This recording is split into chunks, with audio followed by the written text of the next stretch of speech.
Hey, this is James from All Hail Internal Combustion. Today we're working on our KC General Joe's special from Pep Boys, probably about 15, 20 years ago. They sold these as a little pit bike special. Real cheap, easy to work on, real basic, and surprisingly, on a little bit of research, I got this thing on a deal a long time ago.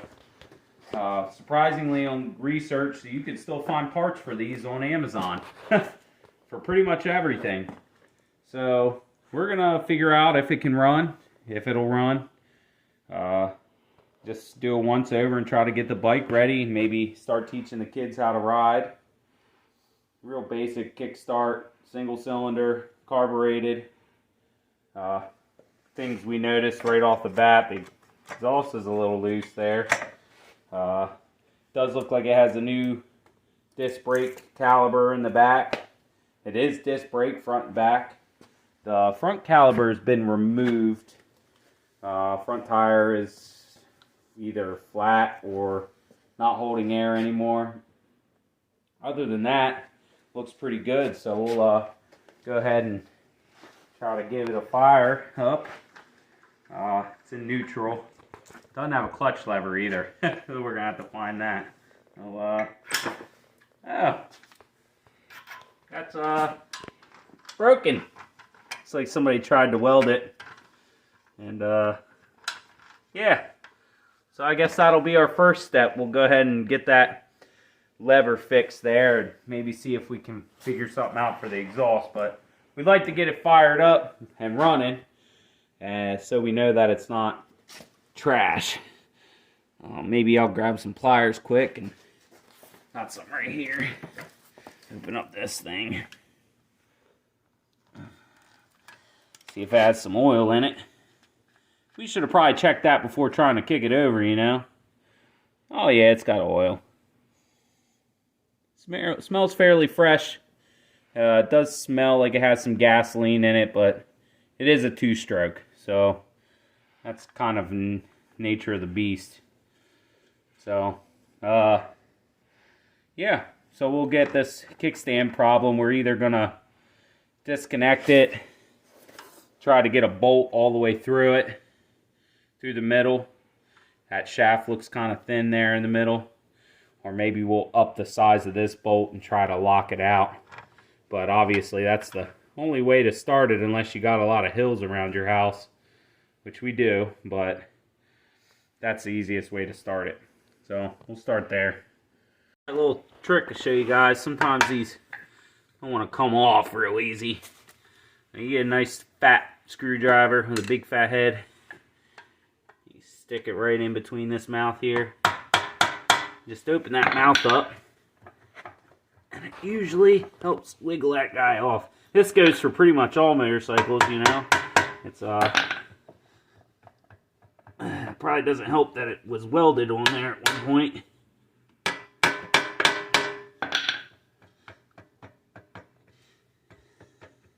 Yeah, it's going to be a bit of a fighter. Just open it up more. So, yeah, as we expected, the teeth are pretty much rounded off. Same on the inside here. So we'll clean this up and assess it again and see what's going on here and see how we're going to end up fixing it. So we'll get right back with you guys once we get it cleaned up. Alright, so what we did here is we actually, because there's still some teeth on there, still some teeth in here after we cleaned everything up, we cut this slit just a little bit bigger. Hopes that when we put this on the bike and put the nut through, or the bolt, that this will clamp a little bit harder on that. Now for some reason these threads strip out in here, it doesn't feel like it's getting a tight grab, we'll just get a through bolt, nylon stop nut, and we'll clamp that sucker together so it holds around this. So go down here and figure out a good kickstart lever. I'd like to position it just behind where the oil fill is, so it's not in the way if you need to check the oil. Make sure it's locked back in the position. Okay. Make sure we don't cross thread. And my dummy, yeah. Yeah. I don't know where my 10mm. Oh, it's right here in my pocket. In my kitty. I'm gonna tighten this guy. Oh, jeez.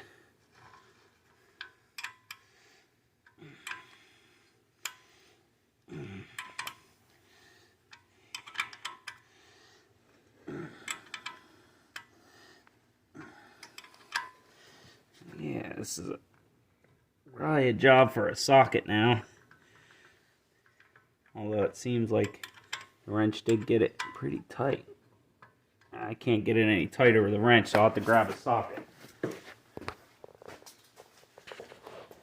Breaking the video because you never know how long it'll take to find a 10mm socket. So I found one actually pretty quickly. So we're gonna give this thing a good wrenching. See if we can.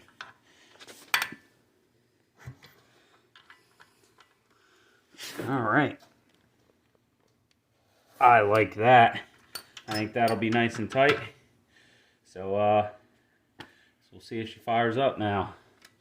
Choke. Is there gas in the gas tank? There's gas in there. It smells fairly fresh.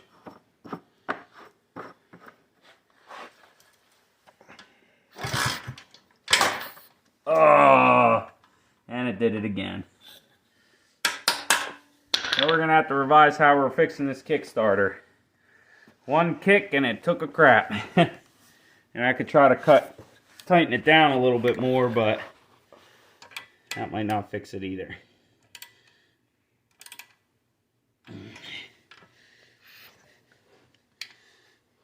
Yeah, probably at this point it's going to be our best bet to get a bolt and a nut. Because if this snaps off in here, we're going to have to drill it out. I did close that mouth up a little bit, so give it one more try. Yep, did it again. We also have to worry if we over tighten this, it could snap one of the ears off on the Kickstarter too. But obviously this is not happy at all. And remember our screwdriver over there. Screwdriver trick here.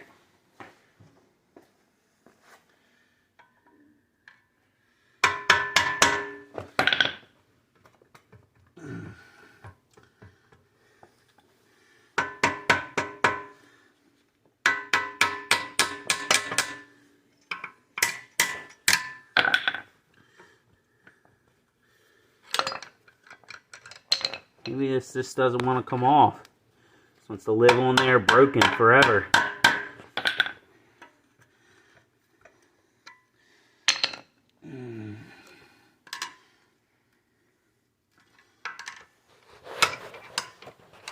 I wouldn't suggest prying against the case. That's dangerous, but you know, sometimes you gotta do what you gotta do. Jeez. This thing's being a pain.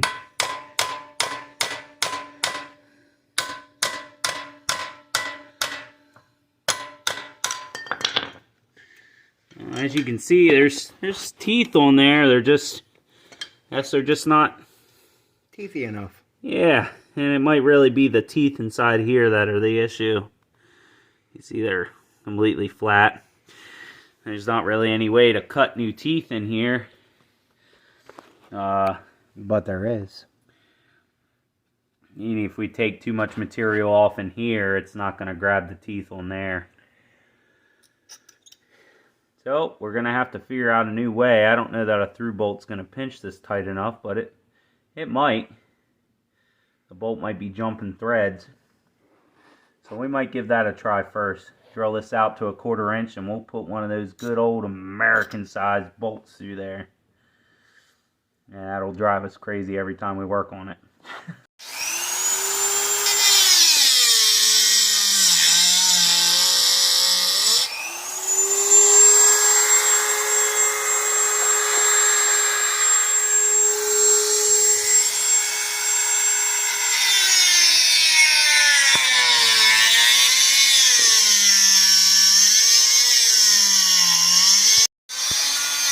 see, was using the Dremel there to cut a keyway into the shaft. We're doing the same thing. The Kickstarter. Cut a keyway into that. Keyway into the shaft. And then we'll use a piece of this steel here. And we'll make our own keyway. We'll go in there and we'll clamp it down together. And it'll sit the keyway just right in there. Keep it from spinning anymore. We figured this would be easier. Most people would drill a hole through this shaft and through this arm. Problem with that is that shaft is really small compared to a normal motorcycle. So we decided this way would be stronger to not ruin the bike, because this is kind of one of those things you can't buy replacement parts for. So hopefully we can get a couple more hours of fun. Not maybe a couple more years. Get right back with you when we're done. Alright, so we made our makeshift keyway. Cut a notch into this, notch into that. Seems a lot tighter now. Put a through bolt and a nut on it just for good measure. Nylon stop so it won't back out. And it feels pretty good. So go ahead and give it a try again. Let me make sure there's not a petcock on this either. And there is. These are always confusing. Reserve. We'll just turn it on reserve, I guess. Any fuel leaks? I don't see any. Alright.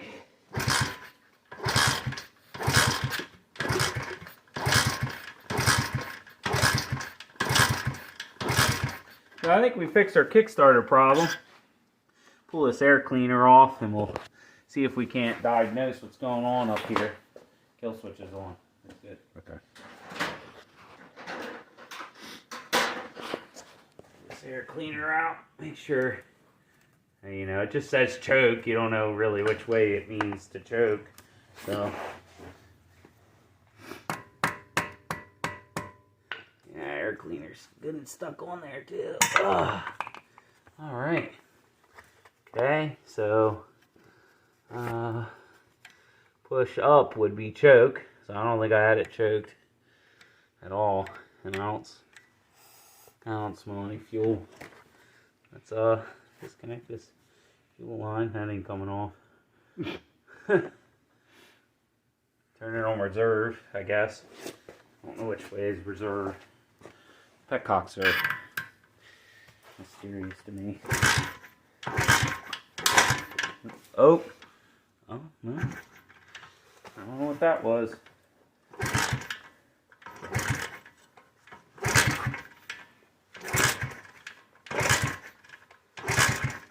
Maybe squirt some gasoline in the carburetor. Oh. I just broke a grinder disc. I thought it popped.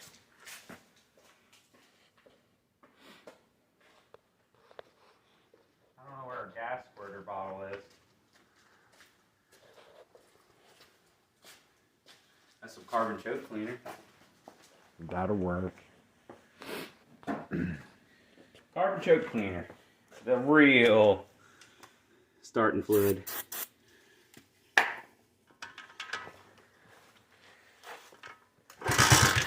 Oh. Died out on us. I guess half choke it, see if it'll start.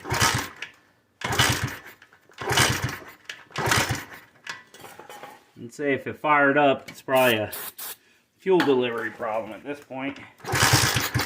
Yep.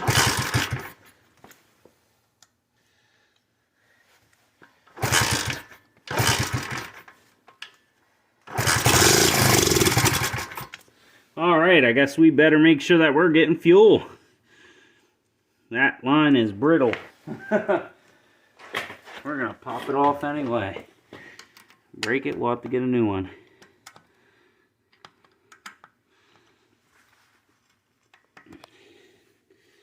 Just prying on the bottom side of it here. These fuel lines, they get old and brittle. Should probably plan on replacing it. It's getting fuel. As you can see, it came out. Don't look healthy, but that kind of looks watery, doesn't it? There's the fuel that was in it. Mmm, milky. I don't remember pissing in the gas tank of this thing, but that's certainly what it looks like. Lucky it still smells like gasoline. So, there's a good chance that now's the time to figure out well, that's off, and that's on or reserve. Now, it's going to look a little black because obviously this is a 2-stroke bike. So, we'll drain the fuel out, and I got some more 2-stroke fuel around here somewhere for my chainsaw, so I'll dump that in there and see how it does. If I was a betting man, I'd bet that there's water holding the float open. Let me take a better look at that. There's definitely some water in that. You can see separation at the bottom. Gasoline is lighter than water, I believe. So you'll see your separation happen at the bottom. We're draining out of the bottom of the tank, so we'll finish draining this out and get right back with you. Alright, so no carb, no fuel in there. I took the bowl screw out of the bottom. I just took it completely out. Got fuel, obviously not coming through there. There's the reserve side. So nothing's coming out of the bowl there, out of the bottom. So the float's stuck. We'll push that off to the side for now. And we'll get our carbon choke with our needle in there. Stick it down in this needle. Watch your eyes when you spray this. Just try to get that down in there. It doesn't seem like nothing's coming out of the bottom. Tap on the side of the carb. And try to take something metallic and probably better from the other side.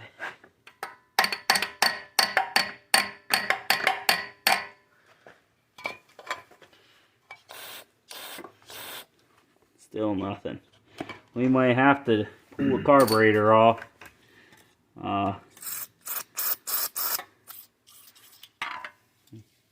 Hopefully that's actually a drain screw, huh? I can't see what else it would be. Yeah, it's a drain screw. So we might have to pull the carburetor off this and figure out why it's not behaving like it should. We'll start by taking most of these little pit bike, even a lot of dirt bikes and stuff like that have this threaded slide with a spring on it that go down through the carburetor. That one's not going to come off until we pull the carb off, so get these 8mm nuts off of here.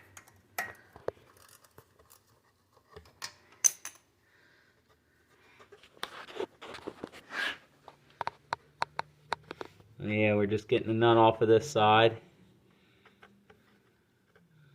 And the bolts actually sit into a keyway, or the nuts actually sit into a keyway there, so we'll take that off. Over here to the other side.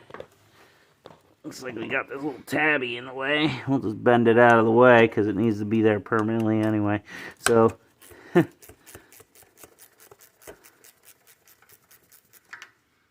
we go. Carburetor out. Slide out. Just be careful. Sometimes the pin will come out and sometimes this stuff will come apart. So you just got to be careful when you pull it apart to make sure that it's not going to do that on you. So I'm going to go ahead and blow inside this, and yeah, there ain't nothing getting through there, so I'm going to go ahead and pull this fuel bowl off of here and see what's going on. Get in here, they're Phillips. I'll see, when they look corroded or something, you want to be careful, make sure you don't strip these out, because then, you know, on this carburetor, it's easy to get at with some vice grips, but otherwise, it could be very difficult to get in here with this, so just keep that in mind. Oh look, I got a magical magnetic screwdriver today. Decided to be magnetic today. Rather Harbor Freight. Look at that. But if we needed it to be magnetic, it would not be. No. That's how the laws of magnetism work. Yeah, it wouldn't be an FYM.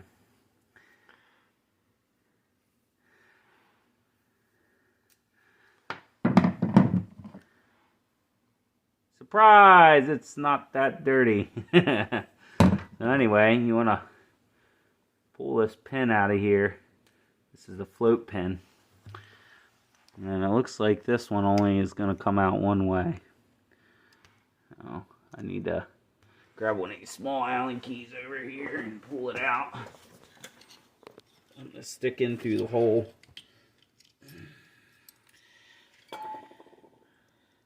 Oh, that guy don't want to come out. Yeah. Get a little bit bigger Allen key. I'm flexing that one. Oh, yeah, that's not good. Alright. It's really not that dirty in here. Not quite sure why this is all seized up and not working. Let's get a little screwdriver. Okay. Try to tap this out of here. Like this. Yeah, it ain't moving either. I have to get the awl, and we're gonna have to get medieval on it. You know what I mean? You want to be careful when you're doing this, though, because you don't want to snap them little tabs off that he's pointing to. Yep. Because you will have a truly bad day. Yeah, we're buying a new carburetor. Oh. All right, we'll be right back once we get this out, because I'm gonna have to hold on to this card for him. All right, so the pin wasn't stuck too bad. Just need a little tap. Might be slightly gnarled or something. Look at that. That needle and seat slid right out of there. And you want to inspect this needle right here. It's actually rubberized, but it looks like it's in good shape. It's still nice and pointy. Now let's inspect down inside this seat here. And it is a removable seat, so I say we go ahead and pull it out of there. Well, let's give it a blow through here. We are getting some movement through there. Some carb cleaner in it. Well, let's pull. You got it. Yeah. Let's pull the seat out of here. Yeah, when you're pulling these seats out of motorcycle look at carburetors, that. There's your problem. They're brass, so make sure you get exactly the right size screwdriver to do the job, because you do not want to tear these up. Yeah, there's some water sediment right here in the bottom of this seat. So that's what wasn't letting our fuel into their carburetor. So.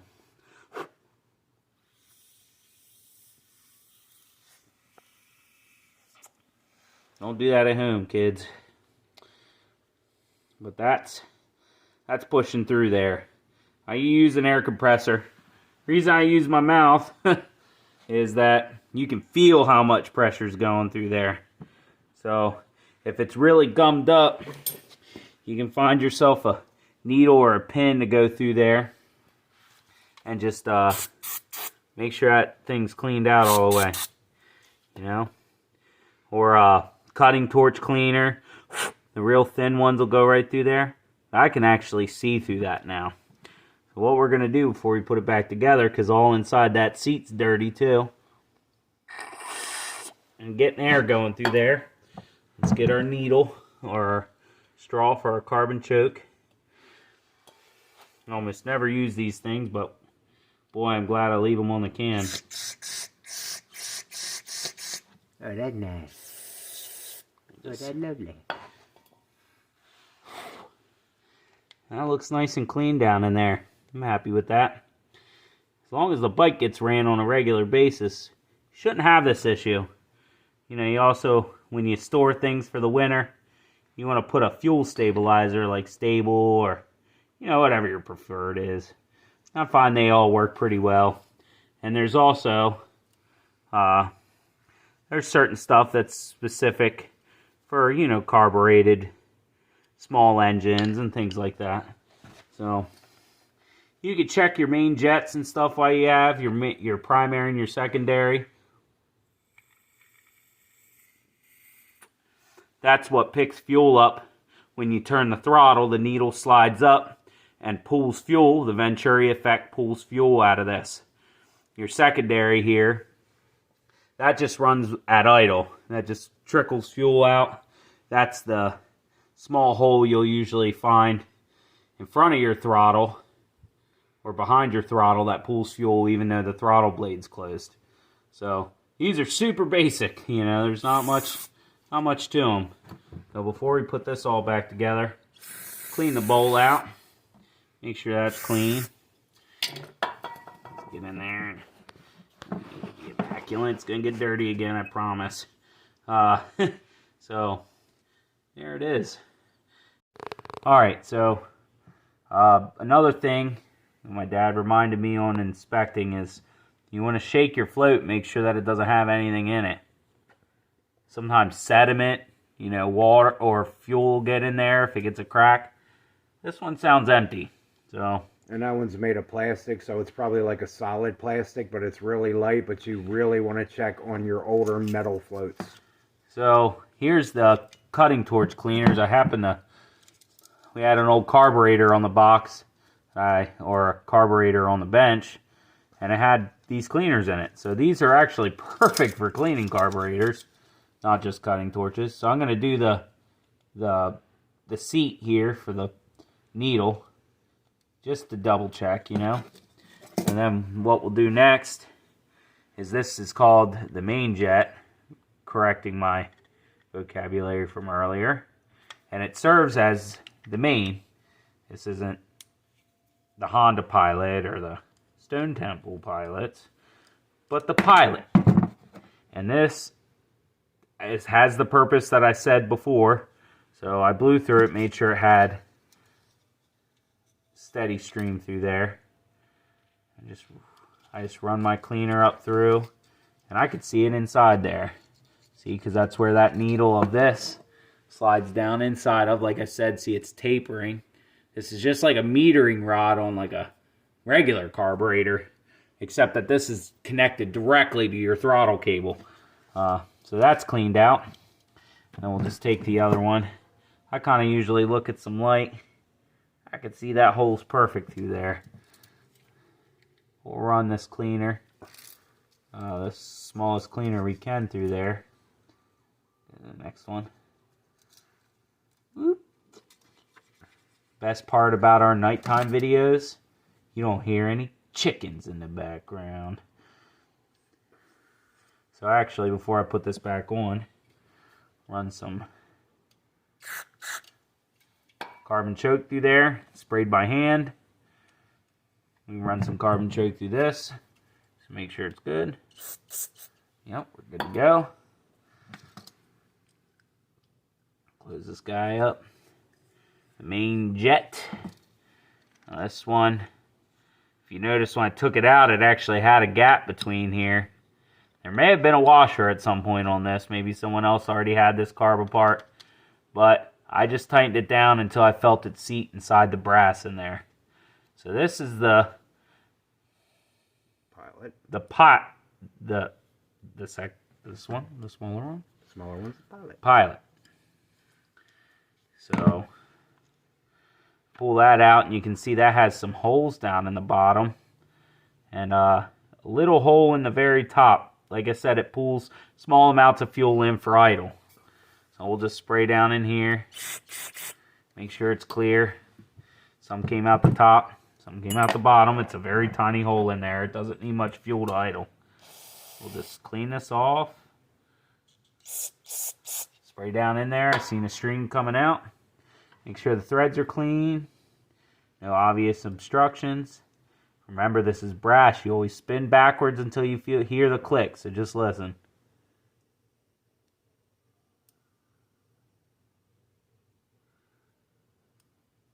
Right there. And it drops down into place, and it should thread in nice and easy. You don't want to strip this out. You're going to have a bad day, so make sure you're not rushing and you're taking your time. So the next part, we got everything cleaned up and checked.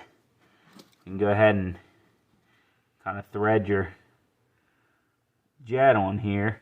Oh, another quick add. I just noticed this had. A lot of the needles have a little springy thing on the top. See how it goes in and out? If it is a different color, not all of them have that, but most of them do. You want to make sure that's springing up real nice there. So if you got a rebuild kit for this carburetor, it would most definitely probably come with a new seat, but definitely a new needle. So you just dangle that guy off. So just in case that gets locked up, the float will pull it back. So you dangle it off your float there. Something's locked up. Oh, our float height tabby there. And we'll check that in a second too. We'll go ahead and put our pin through.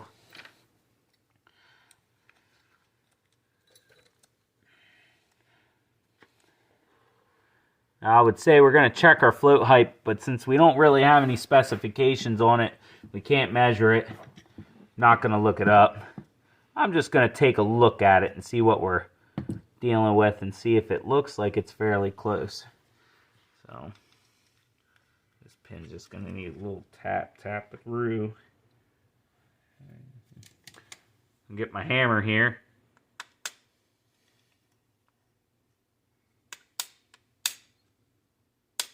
All right. It's not set all the way in, but it's enough that I can test the float. So when you hold the float up, it should look fairly parallel with the body of the carburetor, and if you can, keep it flipped upside down and blow on this.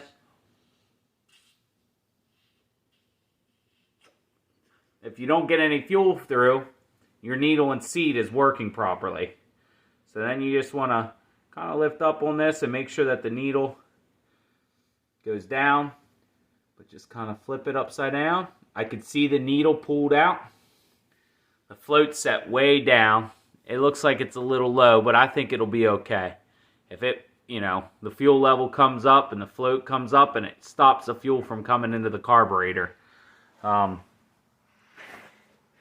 want to say that when I turned the fuel on this, last time I was messing with this a long time ago, that the float bowl actually, I think, used to leak fuel, which is a sign that your float level's set too high. So we might I might turn this tab in here just a little bit. And that's this back tab right here, because when this swings, that's what stops it from dropping. So bend it in a little bit more. I didn't really do much. There we go. So then you hang it, and that's dropped down just a little bit. You got to think that the fuel bowl's only so deep there, so it doesn't need to go down a lot. Nice clean passage through there. I think we're good. We'll leave it set at that, see if it leaks, and put it back on the bike and see what happens. I bet it'll fire up now.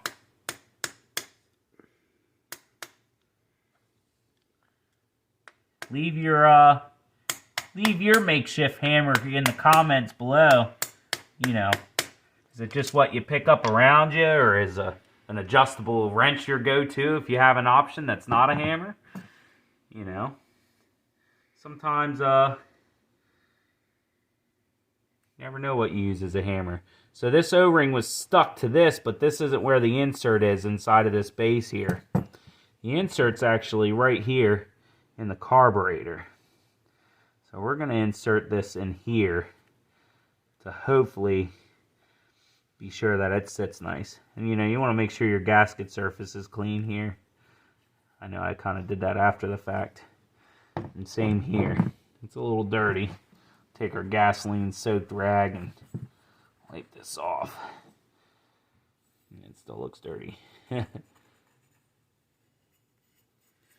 actually, I'm going to take a piece of light sandpaper and just scuff it down so it's nice and clean. Actually, here's some Scotch-Brite.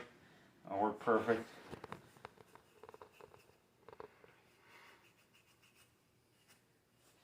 Yeah, that residue from that O-ring is really stuck on there. Stepping it up to 400 grit sandpaper. Oh yeah. Oh yeah. You don't want to take too much material off of this too, because then your mating surface might not seal up. So we're just trying to get it clean, shiny, so it nice and smooth look to it. then we'll have more of a chance of it sealing up.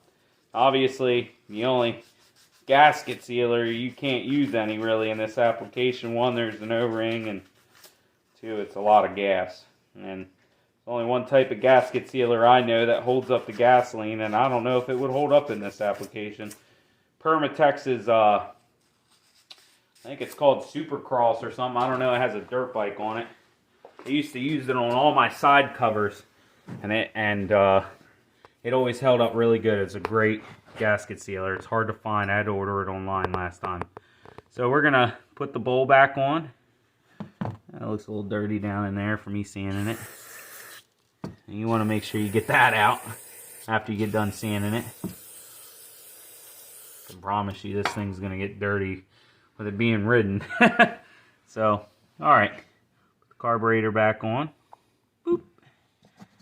Put our nuts back in here. Bolts. I have been mixing them up all night. Alright. Just get them started finger tight so they're in the threads. Okay. Remember our... I'm not sure what this is. Vent maybe. That bracket was down here on the carburetor, so we'll make sure we put that back on. This, I'm going to say it's crucial, but it's good practice. You want to tighten it down a little bit and then go across. It is pot metal.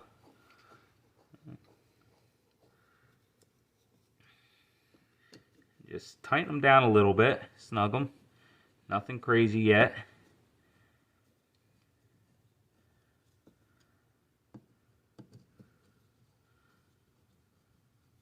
Yeah, so that brass tube that was in the center of the float bowl, that's an overflow. When too much fuel gets into the carburetor, it comes out this guy.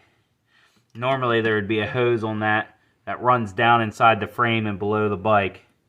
Those usually rot and fall off.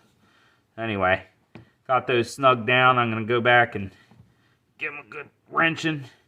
You'll want that screwdriver stripping in these screws because you want them to stay nice and healthy. Okay? We're going to go ahead and put this drain back in here because I'm sure everything's working just fine now. So...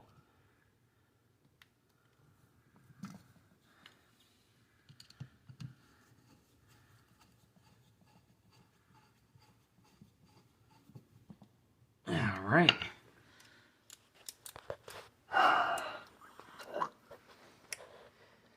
Alright, we have our insulator here. Looks like it doesn't matter which direction it goes.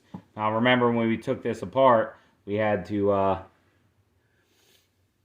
drop the carburetor down in order. So this has a slot in it, as you can see. I've never seen any of these that don't have the slot, that also don't have these pins inside the neck of the, I don't know if you guys can see them down in there. There's two little needles, very small, down inside the carburetor there. There you go, you can see them there. So they go right where that slide is, that slit in that, see? Slides right up in there. And this cap, you want to make sure you backwards thread it until it snaps in. I'm not going to tighten that down until I get the carburetor in place. We're going to stick our insulator in there.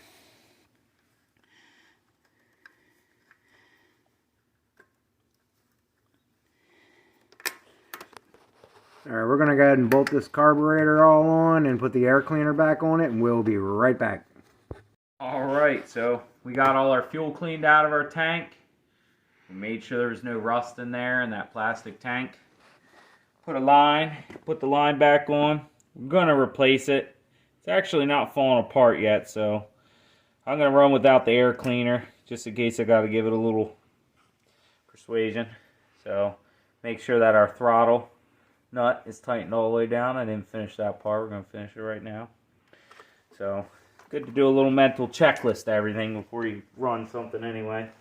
So make sure that this is in the on position or reserve. It's in the on position. Switch is on. We're going to give it a try, see if it fires up. Oh, almost. choke.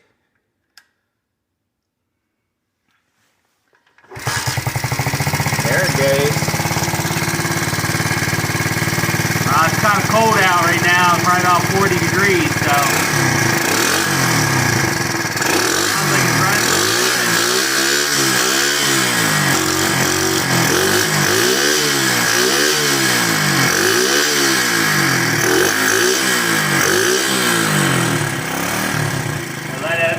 Let it run and see what happens.